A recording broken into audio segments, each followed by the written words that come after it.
Hello guys, ako si Kacho! Ako si Puy! Ako si Puy Puy! Ako si Kapoy! Let's subscribe sa YouTube channel!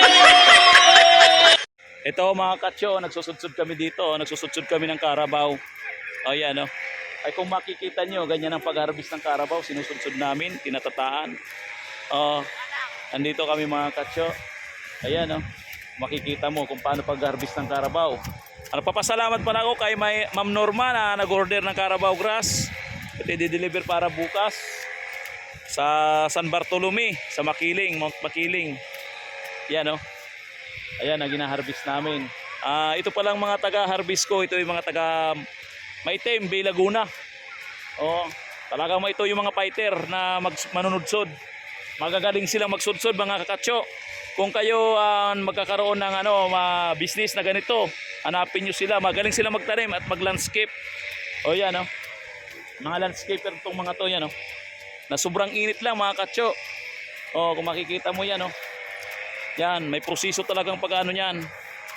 Ang pag-harvest niyan, tinatataan, ini-square-square. Pero talagang hindi maiwasan mga katso dahil mainit. Hindi maiwasan talaga nagkakaroon ng pagdurog. Pero okay lang yan. Kasi ang Carabao hindi naman masilan. Ayan. Kaya ganun ang pag-harvest namin dito. Kaya matyaga lang talaga mga katsyo. At sobrang init pag may mag-order na buyer. Talagang kinakailangan harvestin. Kasi naka-prepare kasi yan para landscape. O kung anong araw ina-landscape nila, nakakapag-prepare na kaagad. Ayan, mayroon naman kayo mapapanood mga katsyo. Itong harvest dito. Tuturuan ko kayo kung paano pagtanim nito. Napakadali lang itanim nito. Ito yung pagpaganda ng mga bahay o farmman o mga manukan. Andito, itong Carabao, napakaganda nito. Kasi hindi siya masilan. Kahit mainit, tingnan mo naman, kahit mainit. Talagang buhay pa siya. Ayan mga katsyo.